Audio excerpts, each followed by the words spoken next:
Donc, bonjour à tous, bienvenue dans ce nouvel épisode de LGBT présenté par Barbara Silvera Sonigo, Amine Lachoub et Aurélia Gosso. Si vous souhaitez voir le podcast, rendez-vous sur notre chaîne YouTube LGBT. Aujourd'hui, nous recevons Eddie, 22 ans, activiste pour la cause LGBT et membre de SOS Homophobie. Donc Eddie, nous t'avons contacté pour que tu nous parles de l'activisme chez les jeunes et notamment de tes actions en tant que bénévole pour cette association LGBT. Est-ce que tu peux te présenter rapidement ? Oui, alors bonjour. Bonjour à toutes et à tous. Je m'appelle Eddy. J'ai 22 ans. Je suis un homme cisgenre. Je suis à Gap dans les Hautes-Alpes. Et tu nous as dit en amont du podcast qu'on est en train de tourner aujourd'hui que tu étais pacsé. Oui. Du coup, tu nous as dit déjà que tu ne parlais pas vraiment à ton père. Comment ça s'est passé avec tes proches en général ? Alors, dans la même phrase, je l'aurais annoncé également, donc à la fois que je me pacsais, mais aussi que je m'installais avec mon copain. D'accord. Donc, ils ont été très heureux pour moi et pour ce nouveau chapitre que j'écrivais. En parlant de ton paxage, est-ce que tu penses te marier à l'avenir avec ton copain ? Oui, oui, j'en rêve. J'en rêve, j'ai toujours voulu me marier. Le mariage, donc de mon point de vue, pour moi, c'est une sécurité pour le couple au niveau juridique, mais puisque c'est un droit que nous avons récemment acquis en France, en me mariant, pour moi, c'est un symbole. Disons que je ferai honneur à toutes celles et ceux qui ont milité pour que l'on ait ce droit et à toutes celles et ceux qui n'ont pas eu accès à ce droit encore dans le monde. Voilà. Et à l'avenir, est-ce que tu aimerais bien avoir des enfants ? Non, aucun désir pour l'instant. Ok. C'est personnel ou c'est par rapport au débat de l'homoparentalité et de la famille ? Qu'est-ce que tu en penses ? Non, c'est vraiment personnel. Pour moi, je cherche vraiment à...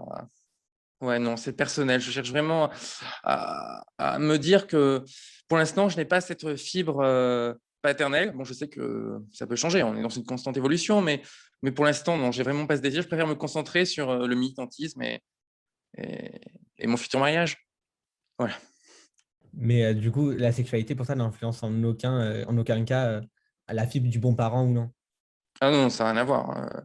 Qu'on peut être une personne LGBTI ou non, ou hétéro, ou ce qu'on veut être. Un parent est un parent, il peut être bon ou mauvais.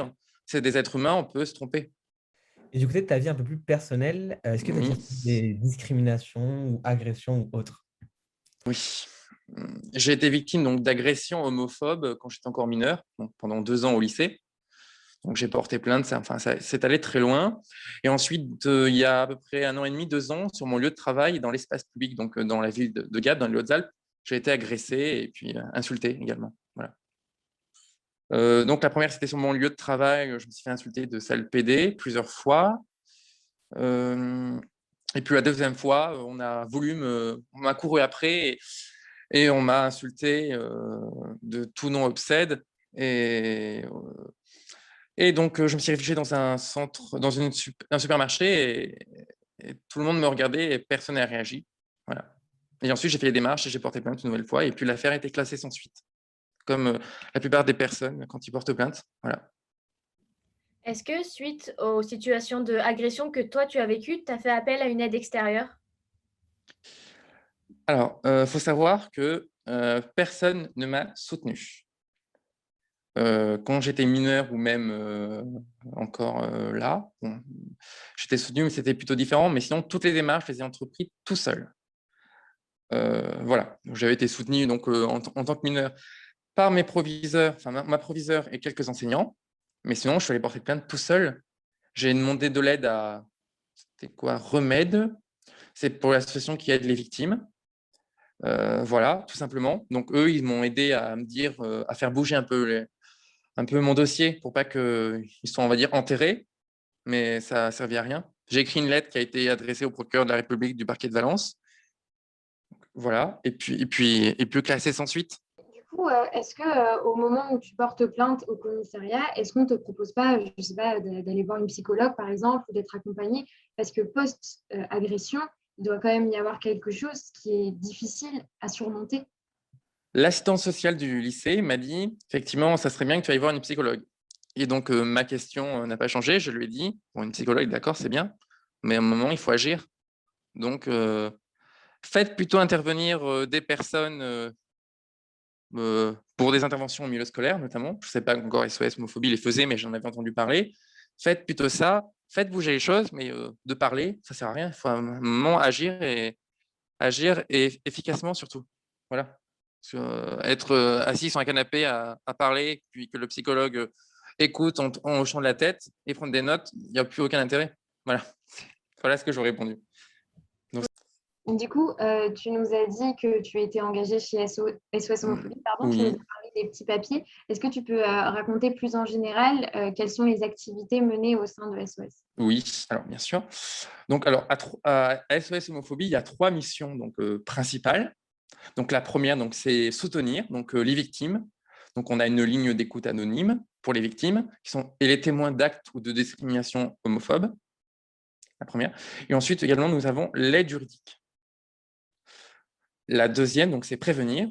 Donc, pour les actes, donc, sur la lesbophobie, gayphobie, biphobie, transphobie et intersexphobie, en intervenant donc, dans les collèges et les lycées, lors des interventions au milieu scolaire, ce que je vous disais tout à l'heure, pour sensibiliser les jeunes, voilà, déconstruire les clichés, combattre les préjugés. On a également aussi des interventions et formations pour adultes. Donc là, on intervient dans les administrations, les entreprises, les établissements scolaires pour former les agents d'accueil, les enseignants, le personnel administratif et d'encadrement face à l'homophobie. Voilà. Et l'une des dernières missions de SOS, donc c'est les manifestations, notamment pour la Pride, et puis d'autres événements qu'on peut organiser. On suit également les homophobes sur Internet, et aussi on intervient auprès des pouvoirs publics. Du coup, toi, de ton côté, quel est le rôle que Oui. tu as au sein de l'association? Quelles sont tes missions? Alors moi, je suis co-référent, donc je gère avec ma co-référente Caroline les départements du 05 et du 04. On est implanté sur la ville de Gap, voilà. Donc moi, je fais également partie de 2 commissions nationales de la SOS Homophobie. Donc la commission IFPA, donc information et formation pour adultes, et la commission TIGE, transidentité, intersexe et genre. Ok. Et pourquoi cette association en particulier?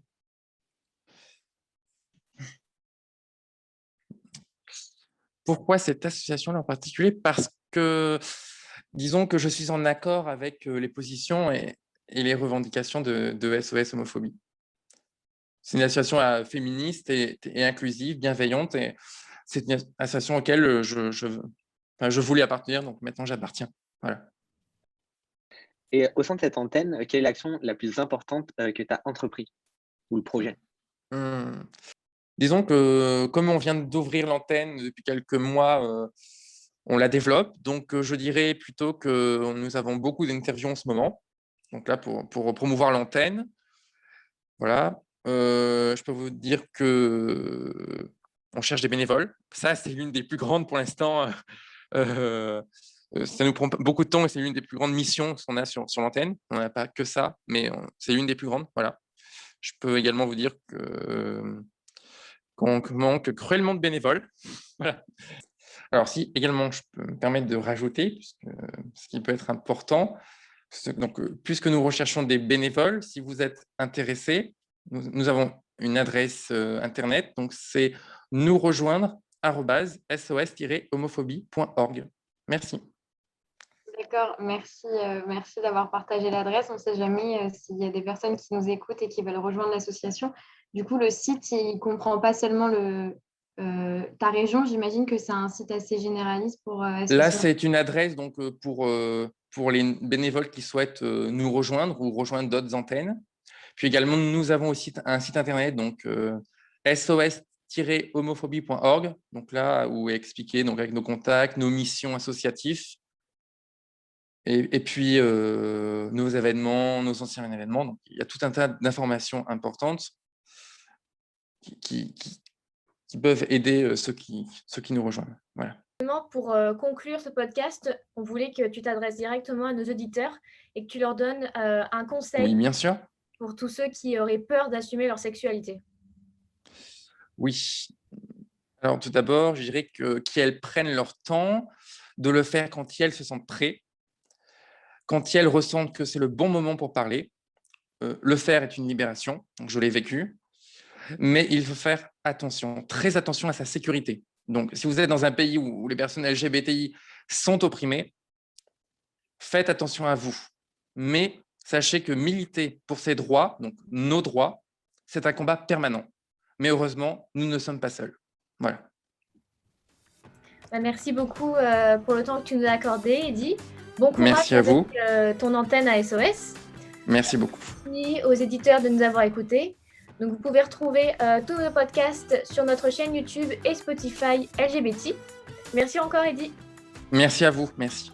Et